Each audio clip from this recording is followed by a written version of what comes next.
অপরূপ TV online. দৌলত খানের reporters ইউনিটির ইফতার ও দোয়া মাহফিল অনুষ্ঠিত। মোহাম্মদ রাশেদ খান, ভোলা।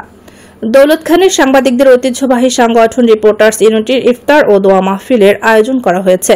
বুধবার রিপোর্টার্স ইউনিটির সভাপতি কাজী জামাল এর সভাপতিত্বে সাধারণ সম্পাদক রিয়াজুস সালিকিন বাদশার সঞ্চালনায় দৌলত খান বাজার তালুকদার প্লাজার দ্বিতীয় তলায় এই ইফতার ও দোয়া মাহফিল অনুষ্ঠিত হয়।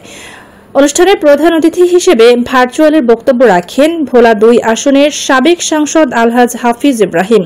বিশেষ অতিথি হিসেবে বক্তব্য রাখেন দৈনিক খবর পত্রপত্রিকার সম্পাদক মারুফ ইব্রাহিম আকাশ, রিপোর্টার্স ইউনিটির সাংগঠনিক সম্পাদক মোহাম্মদ রাশেদ খান সহ সাংগঠনিক সম্পাদক মোহাম্মদ জিয়াউদ্দিন, উপজেলা বিএনপির সভাপতি আব্দুল মান্নান মিয়া, উপজেলা বিএনপির সাধারণ সম্পাদক ও জাতীয় প্রেস ক্লাবের আজীবন সদস্য শাহজাহান সাজু, পৌর বিএনপির ভারপ্রাপ্ত সাধারণ সম্পাদক জাকির হোসেন বাবুল। অনুষ্ঠানে বিভিন্ন রাজনৈতিক ব্যক্তিবর্গ সহ বিভিন্ন পেশাজীবী সংগঠনের নেতাগণ ইফতার ও দোয়া মাহফিলে অংশগ্রহণ করেন। সুষ্ঠু সংবাদ পরিবেশন করতে গিয়ে বিভিন্ন সময় বিভিন্নভাবে অতীতের পতিত সরকারের দ্বারা লাঞ্ছিত হয়েছে। আমাদের সভাপতি হতে অনেক চক্ষু দেখিয়ে লাভ হয়নি, তারা ধারাবাহিকতা শক্ত সংবাদ পরিবেশন করে গেছেন। উপস্থিতি এখন আমার বলবেন।